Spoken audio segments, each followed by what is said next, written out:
Olá, pessoal. Hoje é quinta-feira, 19 de fevereiro de 2026. E nossos queridos amigos Richard Wolff e Michael Hudson estão aqui conosco.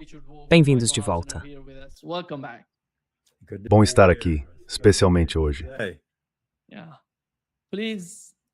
Sim, por favor, clique no botão de curtir e siga o Richard em seu site, democracyatwork.info, em seu canal no YouTube com o mesmo nome, Democracy at Work. YouTube channel, the same name, Democracy at Work. Sim. E Michael Hudson, você vê logo abaixo do nome dele, michaelhudson.com. Michael Hudson. Exactly. Sim, exatamente. E por favor, acessem lá, vocês vão encontrar as transcrições de todas essas conversas que estamos fazendo no site do Michael. O Richard está fazendo um trabalho tremendo no Democracy at Work. E acho que a maior parte do nosso público conhece o seu trabalho, Richard, e aprecia o que você está fazendo. Deixe-me começar com o que está acontecendo, Michael, no Oriente Médio. O conflito parece estar se intensificando. Se você olhar para a grande mídia, parece que uma grande guerra pode estourar a qualquer momento. 24 horas, 48 horas, 102 horas, muitas previsões. Mas o que o mercado diz sobre o conflito no Oriente Médio e como isso vai influenciar a economia global?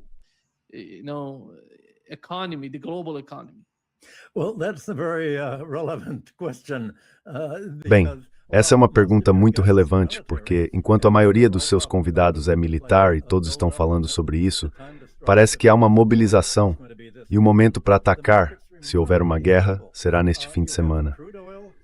O mercado está notavelmente estável.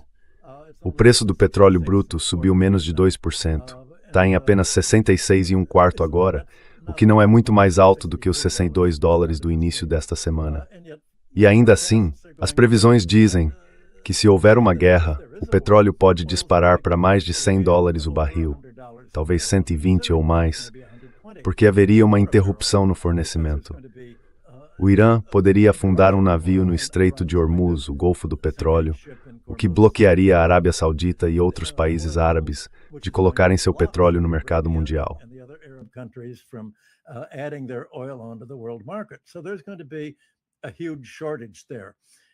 Então vai haver uma grande escassez ali, e a guerra também vai causar uma crise financeira.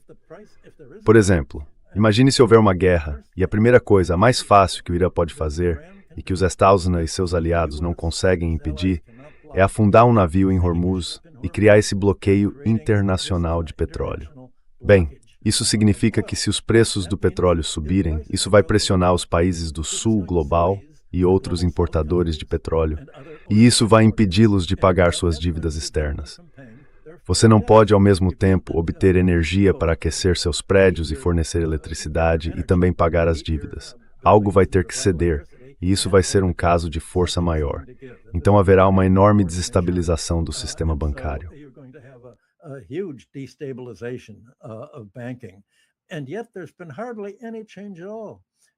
E ainda assim, quase não houve mudança alguma nos preços das ações ou dos títulos.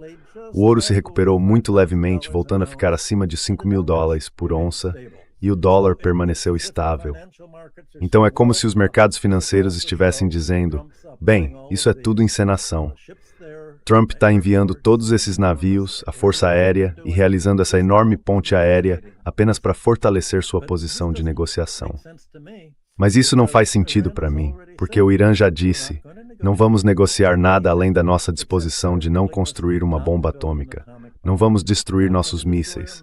Não vamos parar de apoiar nossos aliados xiitas no Líbano, na Palestina e em outros países.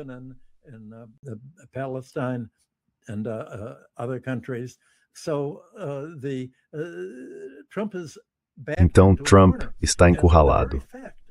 E me ocorreu que se houver turbulência no mercado, isso significa que qualquer pessoa que saiba que vai haver uma guerra, como Donald Trump e seus aliados, pode lucrar bilhões de dólares comprando opções de venda, especulando no mercado futuro sobre os preços do petróleo, do dólar e das taxas de juros. Então, mesmo que Trump perca a guerra, ele ainda poderia ganhar alguns bilhões com isso. E talvez Miriam Adelson diga: certo, isso é realmente sério, Donald. Vou te dar mais $250 milhão, como fiz para te pagar por nomear o Rubio secretário de Estado.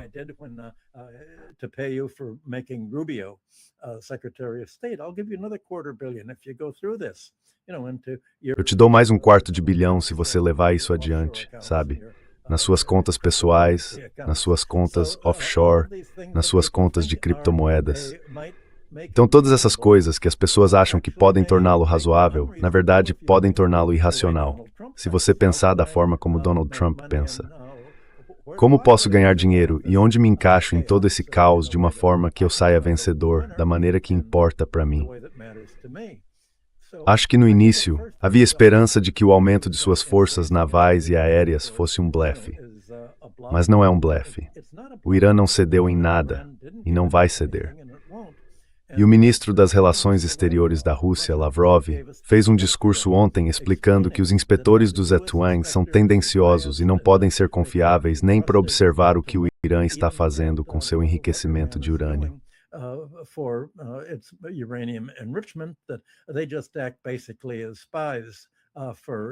Eles basicamente agem como espiões para Israel e os Estados Unidos, dizendo: aqui é onde vocês devem atingir o Irã, onde vai doer. Aqui estão os principais cientistas com quem conversamos. Esses são os caras que queremos que vocês matem com seus terroristas de motocicleta. Então acho que tudo isso vai impulsionar Trump e também o momento em que está acontecendo. Amanhã, Trump vai realizar sua reunião do Conselho da Paz, em Washington, com todos os países árabes e aliados que aderiram ao Conselho da Paz. Eles estarão em Washington amanhã para a reunião e para lhe oferecer bilhões de dólares em apoio. 5 bilhões já foram prometidos.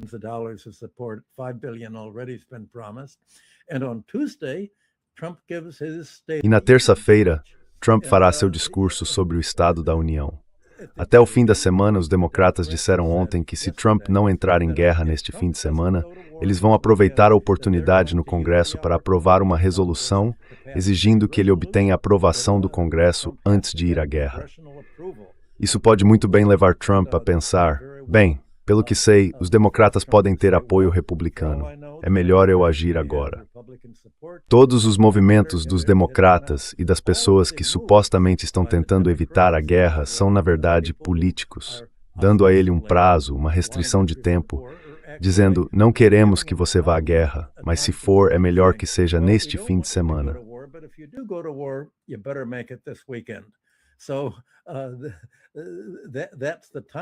Então, esse é o momento e a oportunidade.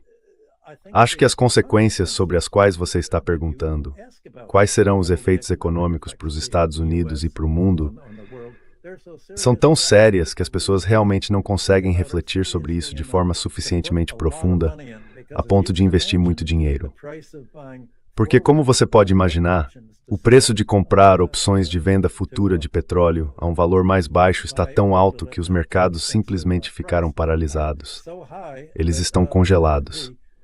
Então, ao contrário da maioria das guerras, em que os interesses empresariais e financeiros desempenham um papel, aqui eles estão realmente apenas à margem.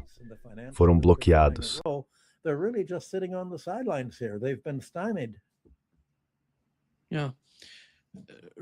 Sim. Richard, qual é a sua pensão para o caos na Ásia Ocidental? Bem, considerando que Michael analisou, vamos chamá-las por enquanto, as questões imediatas ou de curto prazo que estão se acumulando nesta situação, vou dar um passo atrás e falar sobre o longo prazo, e onde a longo prazo tudo isso pode se encaixar. É assim que eu vejo.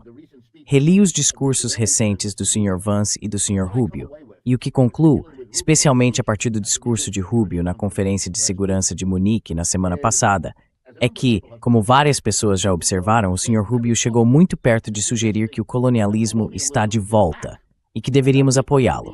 Ele substituiu a palavra cultura, a nossa cultura.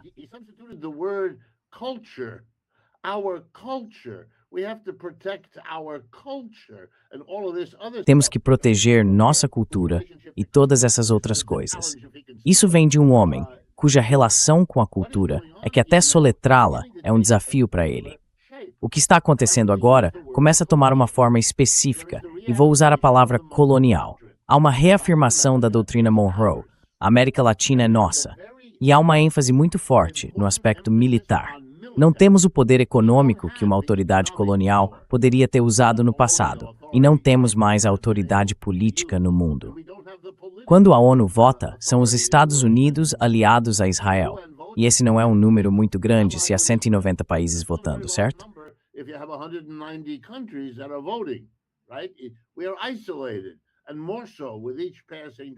Estamos isolados, e cada vez mais a cada dia que passa. Temos o exército. Então o que fazemos? Usamos nossas forças armadas para incomodar Cuba. Usamos nossas forças armadas para arrancar o líder da Venezuela da cama. E temos nossas forças armadas que agora executaram 135 pessoas em barcos, o que, aliás, continuam fazendo. Porque mesmo que a desculpa da Venezuela tenha acabado, a desculpa de Maduro tenha acabado. Essa era a justificativa no início. Todos eram, entre aspas, narcoterroristas venezuelanos. Agora são mais genéricos. O que é isso? É a afirmação do colonialismo revivido e realizado militarmente, porque não temos mais alternativa. Não temos poder econômico. Os chineses estão nos superando.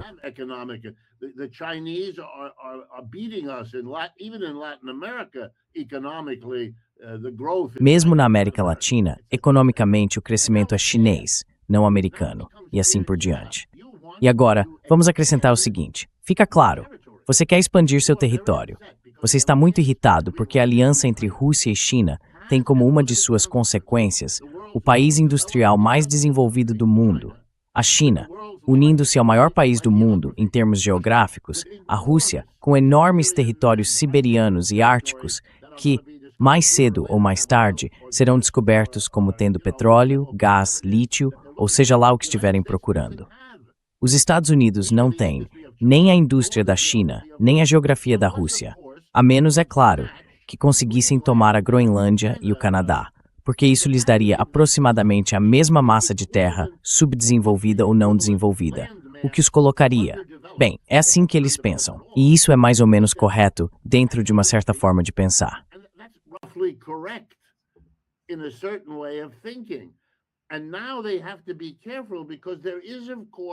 E agora eles precisam ter cuidado, porque há, é claro, uma terceira possibilidade, que os europeus finalmente percebam que estão sendo transformados de aliados em tributários. E se tiverem alguma chance de escapar, então precisarão da Groenlândia e do Canadá. A competição, então, torna-se, se você me acompanha, entre a Europa e os Estados Unidos pela hegemonia tanto na América do Norte quanto na América do Sul.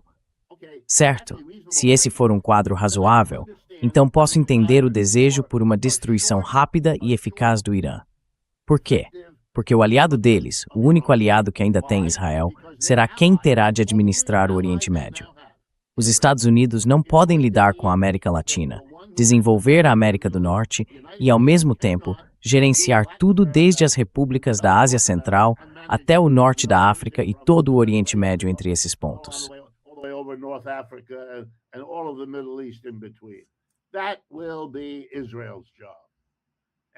Esse será o trabalho de Israel, e os Estados Unidos vão ajudá-los.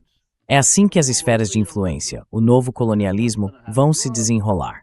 A Europa vai lutar pelo Canadá e pela Groenlândia. Os Estados Unidos vão tentar expulsar a China da América Latina. Então estamos vendo uma espécie de repetição global do que se parece muito com o fim do século XIX, quando se dividiu a África, ou literalmente o mundo, entre França, Alemanha e Grã-Bretanha. E depois, todos se mataram na Primeira Guerra Mundial. Agora estamos reproduzindo isso novamente, com o mesmo tipo de cálculo que muitas vezes confunde as pessoas. Porque, na verdade, não se trata apenas de onde as coisas estão.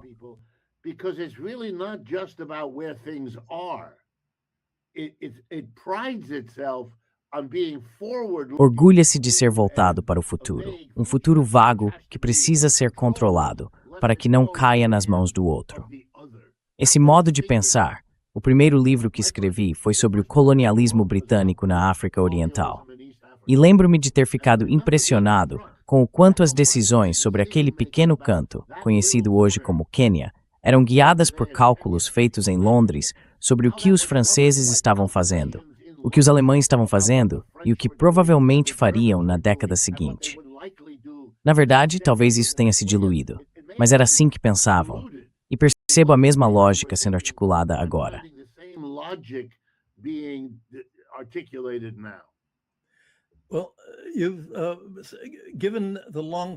Bem, considerando o cenário de longo prazo, mas como Keynes disse, a longo prazo estaremos todos mortos. E já estamos discutindo esse cenário há bastante tempo. Quando você menciona o que Rubio disse na Conferência das Nações Unidas, o que ele afirmou não foi apenas uma celebração do papel da Europa, de sua missão civilizadora, de levar a civilização à África, fazendo o que fez com a África e o resto do mundo, mas o grande tema de seu discurso foi que as Nações Unidas são obsoletas e que os Estados Unidos devem agir puramente em seu próprio interesse, esperando que outros países sigam o exemplo. O discurso dele foi uma rejeição às Nações Unidas. É simplesmente maravilhoso. Ele disse que não precisamos desmantelar as instituições globais da velha ordem, mas que devemos reconstruí-las.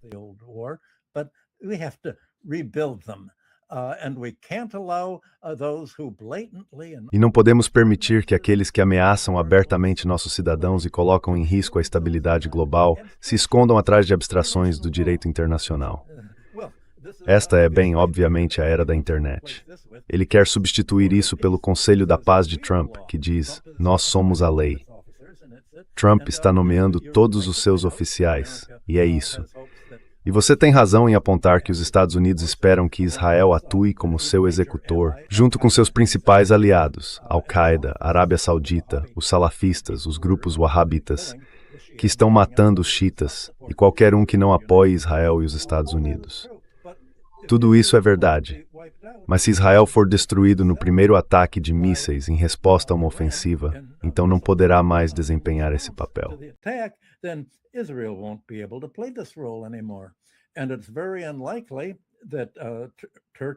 E é muito improvável que Turquia, Irã e Rússia realmente deixem os malucos wahhabitas na Síria continuarem no controle, fazendo toda a matança. Lavrov fez outro discurso dizendo que o fator desestabilizador em tudo isso é a Europa. 3 vezes ele disse: a Europa agora é nazista. Ele afirmou que os valores europeus, e citou Merz e outros, são os da Ucrânia. É preciso exterminar os falantes de eslavo, os falantes de russo. É preciso exterminar o inimigo, assim como os wahhabitas estão exterminando os deles. Esse é o valor europeu. Foi isso que fizemos na África. Foi isso que fizemos no Oriente Próximo. Foi isso que nossos colonos fizeram na América do Norte e do Sul. Quero dizer, o discurso de Lavrov é realmente eloquente nesse ponto. Tudo bem se eu retomar a discussão e falar sobre o Oriente Próximo?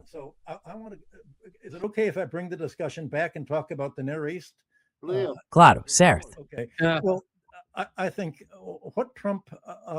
Bem, acho que o que Trump não está percebendo é que uma guerra com o Irã seria diferente do que aconteceu na última guerra muito curta.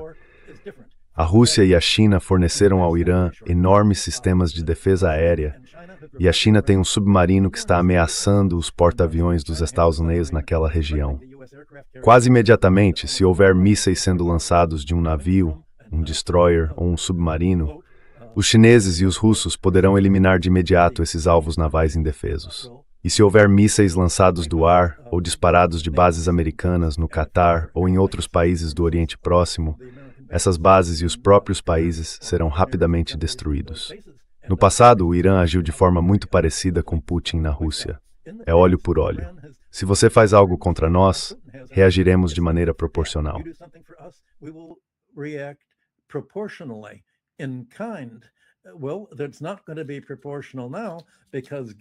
Bem, isso não vai ser proporcional agora, porque dada a enorme armada que os Estados Unidos colocaram em ação, e que, pelo que me disseram, será concluída no sábado, pelo menos é o que o pessoal de Trump informou ao Congresso, a CNN e a mídia. O ataque ao Irã, com todas as tropas de assalto aparentemente se preparando para uma invasão armada, ou até mesmo para a captura do próprio Khomeini, vai se concentrar na capital iraniana. A única maneira de responder à altura é com totalidade equivalente. E isso será rápido e decisivo, porque é preciso agir enquanto o ferro está quente. Ninguém sabe o que os estrategistas americanos têm na manga, e eles vão atacar tudo o que puderem, mísseis e instalações iranianas, o mais rápido possível.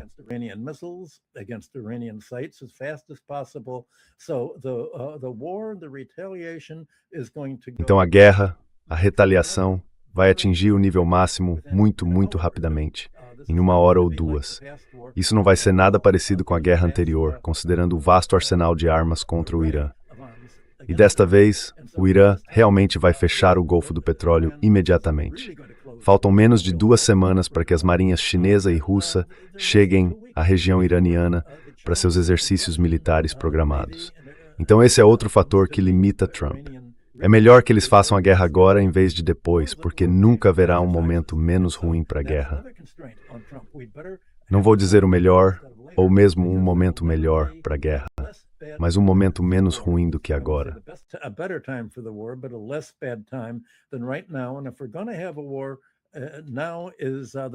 E se estamos falando desse cálculo aliado, isso vai mudar o mundo. A Rússia vai estar envolvida, aconteça o que acontecer neste fim de semana. A Rússia já anunciou que vai escoltar seus petroleiros com navios de guerra, prontos para abater aviões ou helicópteros que tentem abordá-los. Os Estados Unidos têm apreendido petroleiros russos e impedido que sigam em direção a Cuba para reabastecê-la. Os Estados Unidos querem fazer com Cuba o que Israel e os Estados Unidos fizeram com Gaza. E a Rússia agora diz, certo, estamos protegendo e armando o comércio marítimo.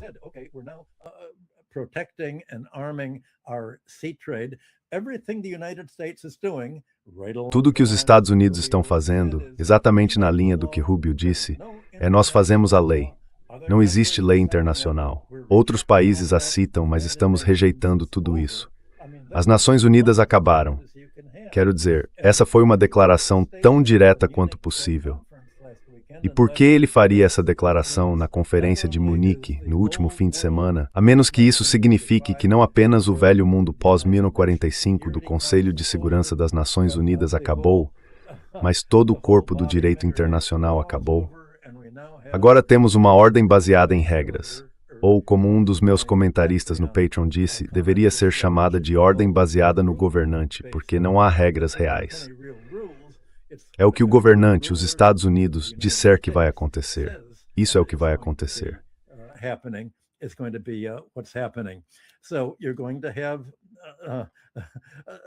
Então, essencialmente, o ataque dos Estados Unidos ao Irã e as ações relacionadas que ele realiza no Oriente Próximo se tornarão o ato fundador dessa nova ordem, de mãos dadas com a reunião de Trump neste fim de semana com seu chamado Conselho da Paz, o Conselho da Paz com nome orwelliano.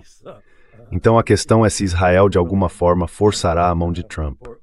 Suponha que Wall Street e a comunidade de investimentos estejam certos e tenham dito, tudo bem, convencemos Trump a não fazer isso, e o exército tenha dito a ele, se você tiver uma guerra com o Irã, não vamos vencer.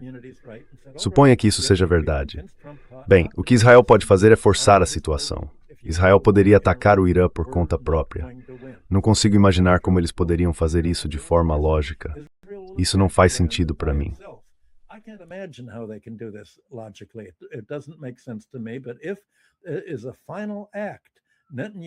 Mas se for um ato final, Netanyahu o fizer, ele estará dizendo, bem, isso vai forçar Trump a defendê-lo, porque é claro que Trump pode explicar ao Congresso.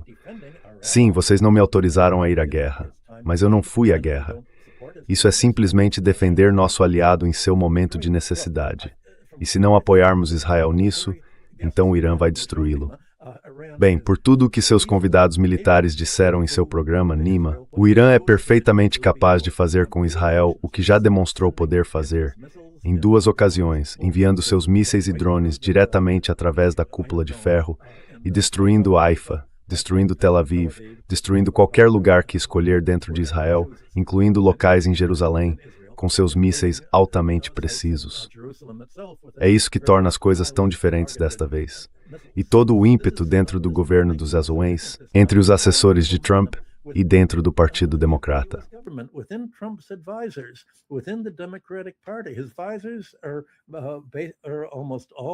Os assessores dele são quase todos neoconservadores. Todos são muito favoráveis a Israel. e tentaram enquadrar a guerra que estão planejando exatamente na perspectiva de longo prazo de que você vinha falando, Richard. Eles dizem, é disso que se trata. Vamos recuperar nossa capacidade de controlar o mundo, assim como a Grã-Bretanha, a França, a Alemanha e a Bélgica controlaram a África do Sul, e a Espanha e Portugal controlaram a América do Sul. Agora estamos na posição deles. Podemos fazer o que a Europa fez. Europa, você não vai nos apoiar enquanto fazemos com o Sul Global o mesmo que vocês fizeram quando estavam no comando.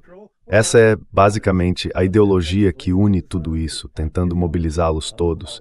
E é algo bem terrível. Esse cenário político é ainda mais pessimista do que os comentários militares que você tem feito nos seus programas, Nima. É.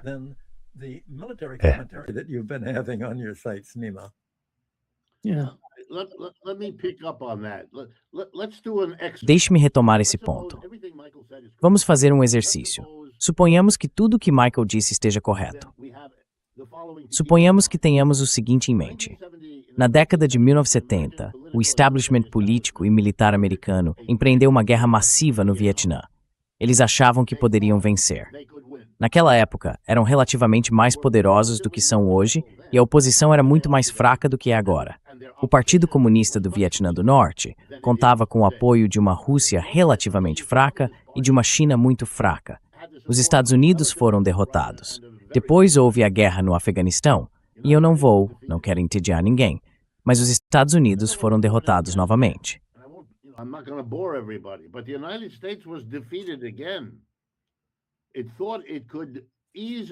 Achava que poderia derrotar facilmente o Talibã, e o Talibã derrotou os Estados Unidos. Não se saiu bem no Iraque, dada a situação lá, e nem consegue controlar a Líbia, e assim por diante. Então, uma maneira de entender o que Michael quer que vejamos é que talvez estejamos à beira do que será lembrado como o terceiro e último erro do exército americano. Você achou que poderia vencer no Vietnã? Não venceu. Achou que poderia vencer no Afeganistão 20 anos depois e não venceu. E agora acha que vai vencer no Irã. Não vai. O Irã é maior do que aqueles outros dois países juntos. É mais desenvolvido, há mais tempo e tem mais aliados mais fortes. Essa não é uma história muito boa.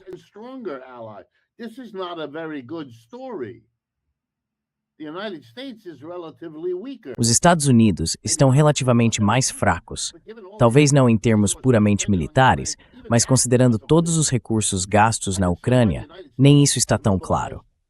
Consigo entender porque os Estados Unidos mobilizaram mais porta-aviões, mais navios e mais aviões. É melhor que o façam. Tenho certeza de que eles estão cientes do que acabei de dizer.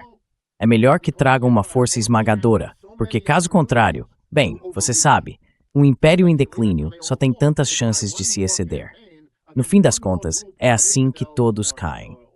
Tentam mais uma campanha contra mais um grupo de infiéis ou bárbaros e então tudo acaba. O pesadelo dos Estados Unidos é, será que isso é um erro colossal? Não tenho uma resposta para essa pergunta, mas deixo aqui uma reflexão.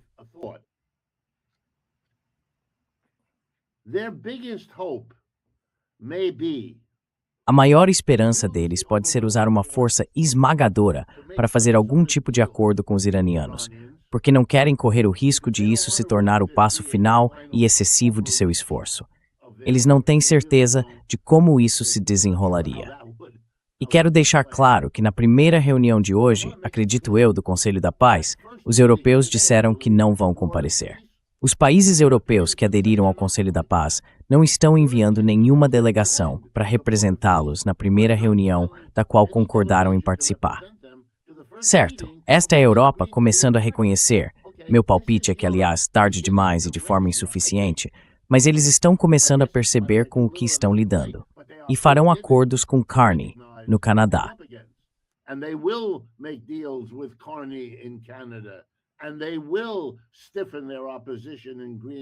E eles vão endurecer sua oposição na Groenlândia, porque é a única chance que lhes resta. E não é uma boa, mas eles não têm nada, realmente nada mais. O Sr. Rubio disse isso a eles. Então fico me perguntando se os Estados Unidos realmente querem correr esse risco. Como você poderia fazer isso? Como poderia controlar o Irã? Teria que enviar tropas. Sim, mas o Irã é um país imenso. E haveria um número imenso de pessoas bem armadas lutando contra você por anos. O que é isso? Você realmente quer isso? Bem, Israel quer, porque isso desmobilizaria o Irã de desempenhar um papel mais amplo fora de suas fronteiras. Mas uau, esse é um risco enorme a se correr. Deixe-me citar o Sr. Rubio, ele disse em certo momento. Não queremos ser as pessoas que administram o declínio de forma ordenada.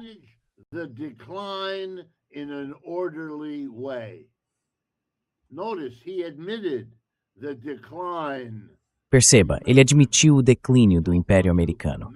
Nós não queremos administrá-lo de forma ordenada. Isso é uma maneira de dizer que vamos agir de forma desordenada. E é exatamente isso. É muito desordenado, mas é a gestão de um declínio, qualquer que seja o adjetivo que se use, e envolve correr o risco de uma guerra que poderia incluir a Rússia, a China e os BRICS. Esse é um risco além de qualquer coisa que eu possa imaginar. É uma coisa decidir entrar em guerra no Vietnã, é outra decidir no Afeganistão. Na época eles eram dois dos países mais pobres do mundo, países minúsculos, sem recursos, sem exército. Tudo bem, eu entendo isso. Tendo saído da Segunda Guerra Mundial como a potência dominante, havia confiança. Tudo isso acabou. E isso também precisa ter um papel aqui.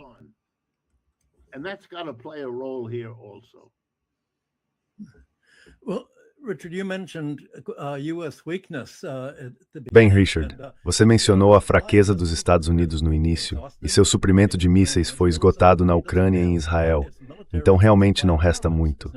Seu estoque militar de armamentos nunca foi tão fraco. E, novamente, não haverá acordo com o Irã.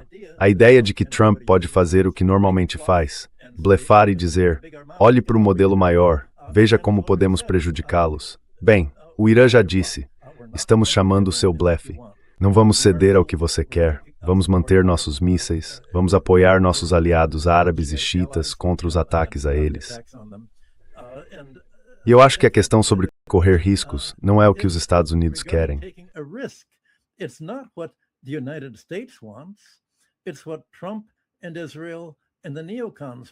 É isso que Trump, Israel e os neoconservadores querem para si mesmos e para sua ideologia.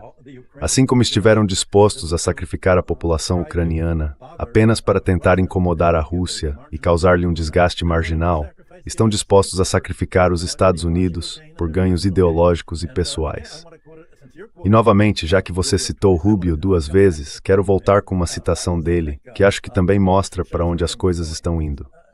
Rubio disse, uma aliança pronta para defender nosso povo, salvaguardar nossos interesses e preservar a liberdade de ação que nos permite moldar nosso próprio destino, e que existe para operar um estado de bem-estar global e espiar os supostos objetivos da geração passada.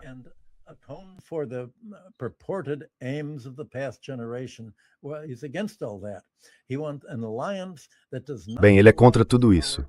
Ele quer uma aliança que não permita que seu poder seja terceirizado, limitado ou subordinado a sistemas fora de seu controle, como o Conselho de Segurança ou o que outras nações desejam. E ele conclui, uma aliança que não mantenha a cortesia de fingir que nosso modo de vida é apenas um entre muitos e que peça permissão antes de agir. Pois aí está, ele não vai pedir permissão. Acho que a Europa se recusou a desembolsar $1 bilhão porque os Estados Unidos estão fazendo exigências financeiras tão grandes à Europa, e essa é a forma simbólica dela de reagir. Não acho que isso signifique muita coisa.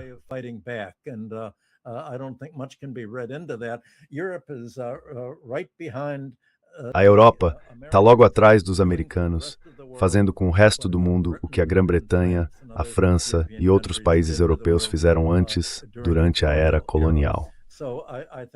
Então acho que o que estamos enfrentando se resume realmente ao interesse próprio de Trump.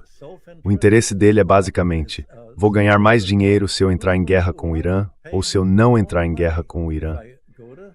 A perspectiva dele não é o que é bom para o povo americano, é o que é bom para ele.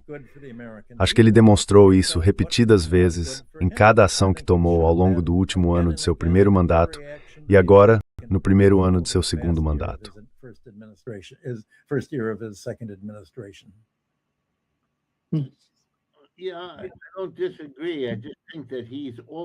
Sim, eu não discordo.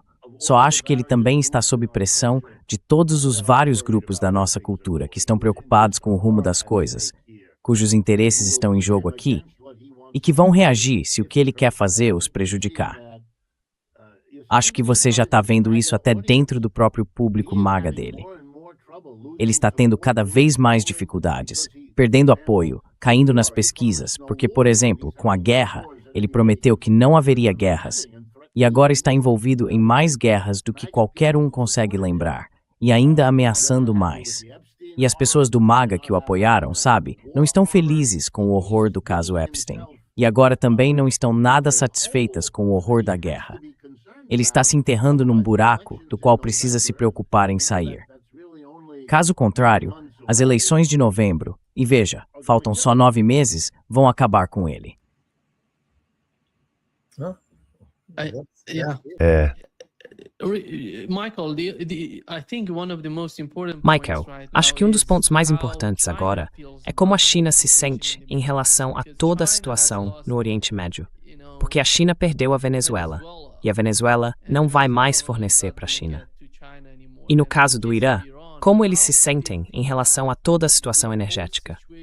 Porque a segurança da China está de alguma forma ligada à energia e a como eles podem garantir seu suprimento energético. how they can guarantee the supply of energy to China. Well, that's exactly it. Bem, é exatamente isso. Para começar, deixe-me citar mais uma fala sobre energia, o que você acabou de mencionar, do discurso de Rubio. Nós, na América, não temos interesse em ser zeladores educados e ordeiros do declínio administrado do Ocidente.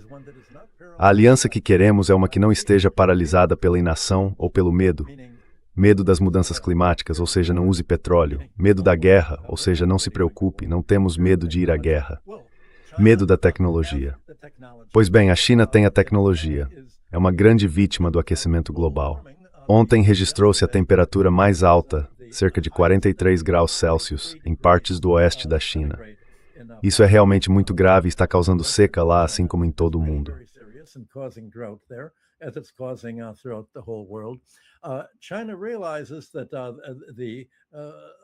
A China percebe que a luta americana contra a Rússia é uma tentativa de alguma forma, afastar a Rússia de sua relação econômica e política simbiótica com a China. Isso não vai acontecer, mas os americanos continuam esperançosos quanto a isso. Então a China entende que sim, os Estados Unidos são realmente o inimigo em toda essa situação. Eles querem nos destruir. Toda a ideia de suas bases militares espalhadas pelo mundo é nos cercar e se preparar para fazer conosco o que a guerra no Irã representa como um ensaio geral. Se os Estados Unidos conseguirem vencer no Irã, isso dará aos políticos americanos e às forças armadas, exército, marinha, fuzileiros navais e força aérea, a ideia de que podem, de alguma forma, repetir uma vitória hipotética no Irã contra a China. Portanto, acredito que a China entende que este é, de certa forma, o caso de teste para o que os Estados Unidos podem querer fazer com ela.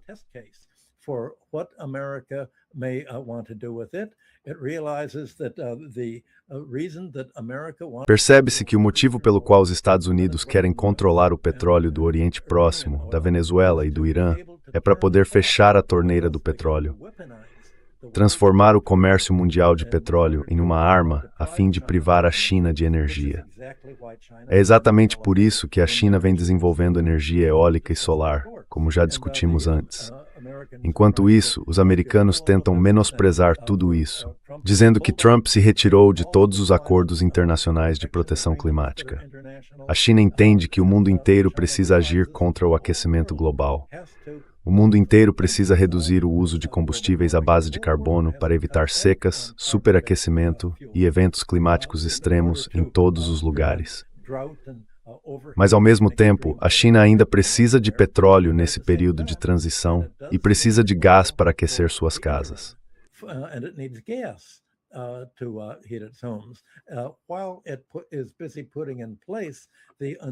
Enquanto a China trabalha para implementar o enorme aumento na produção de energia elétrica que alcançou por meio de suas inovações em energia eólica e solar, nas quais a Europa está muito atrás, acho que esse é o cenário para o país. Este é o caso de teste. Mas também há uma mentalidade em jogo. A China não gosta de correr riscos. Ela não quer se envolver em guerra e tem até tentado dissuadir a Rússia da operação militar especial na Ucrânia, ou pelo menos de estender a guerra para a Europa Ocidental. Mas eu acho que, dado o ataque da Europa Ocidental à China, já falamos sobre a Nexperia e a decisão na Europa Ocidental de não permitir nenhuma participação majoritária da China em uma empresa europeia, é aí que as coisas estão.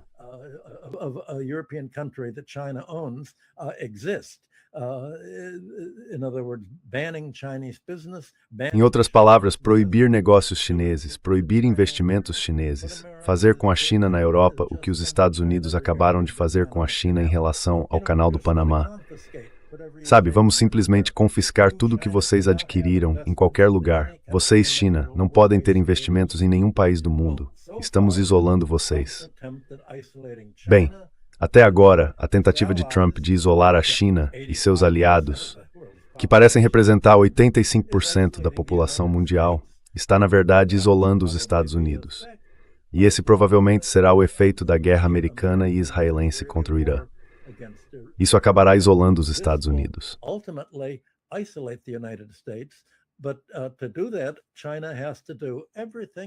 Mas para fazer isso, a China precisa fazer tudo o que puder para proteger o Irã e defendê-lo contra destroyers e porta-aviões que estão tentando lançar mísseis contra o país. Defendê-lo usando seus submarinos para afundar os destroyers e os porta-aviões e fornecer todo o armamento necessário. E a Rússia vem fortalecendo no Irã coisas que o país não tinha antes.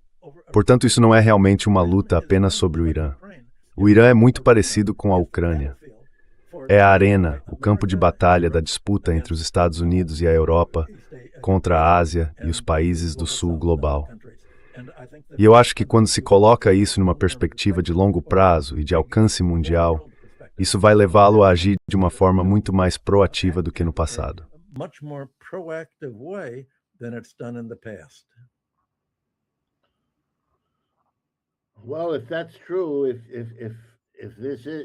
Bem, se isso for verdade, se isso for, usando a minha linguagem, um exagero, uma luta maior envolvendo mais participantes que podem investir mais recursos nisso, então estamos à beira de um abismo muito, muito perigoso, cujo desfecho vai mudar tudo de maneiras que nenhum dos combatentes pode ter certeza de conseguir controlar. Sim, eu concordo. O objetivo das relações globais é justamente evitar chegar a essa situação. Não é apenas evitar o salto, é evitar chegar a um ponto em que o salto sequer se torne concebível. Sabe, se eu tivesse uma equipe de pesquisa, eu poderia encontrar citações tanto de Mussolini quanto de Hitler que soam muito parecidas com as do Sr. Rubio. Eles se retiraram da Liga das Nações. A Itália se retirou, a Alemanha se retirou, o Japão se retirou. E então foram para a guerra.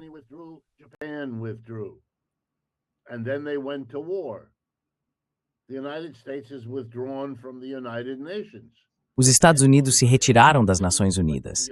A sede fica aqui na cidade de Nova York, mas os Estados Unidos, na prática, se afastaram da maior parte da ONU. E criar o Conselho da Paz é uma alternativa risível. Sabe, não é uma proposta séria sobre nada além da autopromoção do Sr. Trump. É como assumir o Kennedy Center for the Arts em Washington, D.C. e se nomear presidente. Isso não muda nada. Transforma o Kennedy Center em uma piada, que ele agora fechou, porque é uma piada e um constrangimento tão grandes que ele o fechou por 2 anos. Enfim, eu não ficaria surpreso se o Conselho da Paz tivesse uma das vidas mais curtas da história das atividades globais.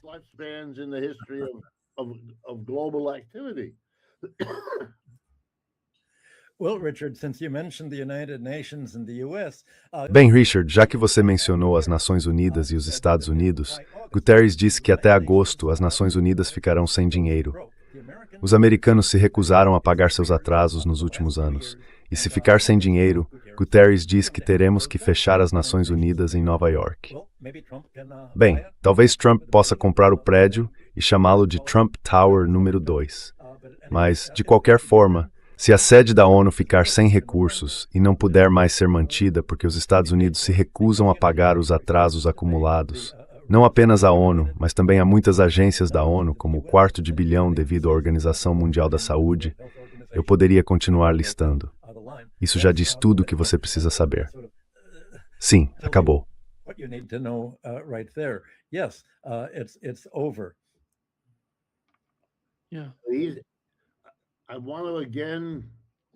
Sim, quero repetir. Quando você age dessa maneira, tem essa intenção ou não, você mobiliza o mundo a fazer coisas que pioram a sua situação.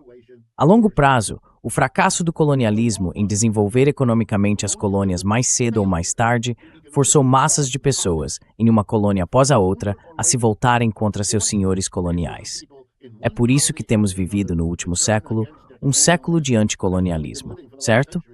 Eles não pretendiam isso, mas produziram, se posso citar Carl, seus próprios coveiros.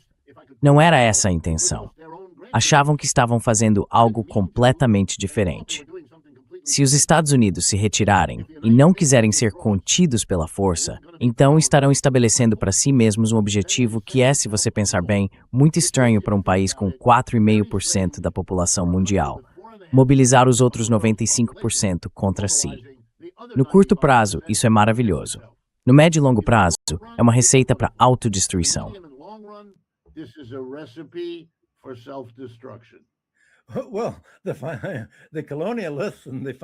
Bem, os colonialistas e o setor financeiro vivem no curto prazo, Richard. O colonialismo realmente falhou em desenvolver as colônias. Apenas arranhou a superfície. Ele extraiu os minerais e tudo mais que pôde, mas fracassou como sistema. Ainda assim, enriqueceu muitas famílias, e são essas famílias europeias que continuam a controlar a Europa hoje. Foi o colonialismo que criou as grandes fortunas das famílias, que ainda controlam a Europa e fazem com que ela se comporte da maneira que se comportou.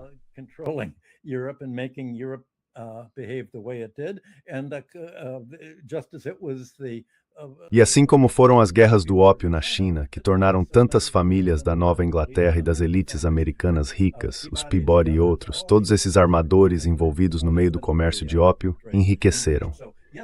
Então, sim, isso fracassou em termos dos objetivos políticos do colonialismo, mas teve sucesso em criar uma oligarquia que pensa a curto prazo e tem essa visão podre, anticivilizacional. E essa é a visão que domina o colonialismo. As elites ocidentais de hoje, a classe de Davos e os Jeffrey Epsteins, como ele disse, a classe Epstein. Sim. The Epstein class. Eles chamam isso de classe Epstein. Sim, sim. E ele disse que era o concierge de Davos. Foi assim que ele se chamou.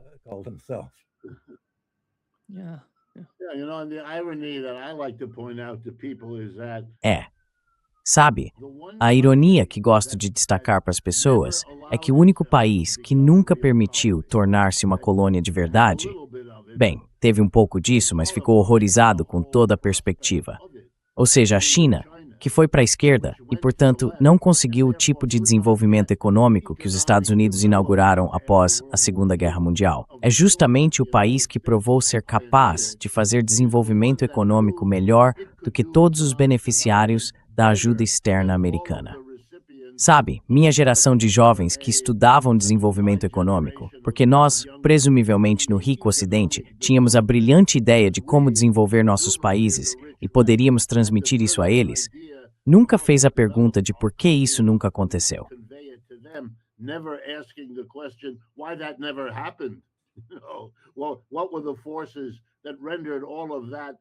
Bem, quais foram as forças que produziram todo aquele discurso ideológico vazio?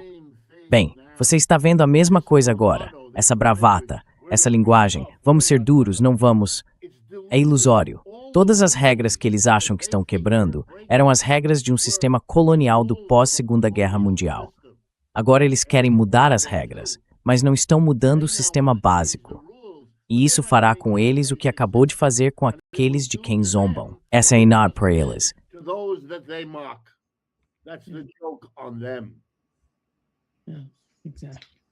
Sim, exatamente. Muito obrigado, Richard e Michael. Foi uma ótima conversa e um verdadeiro prazer, como sempre. Até breve. Tchau. Bye-bye. Você,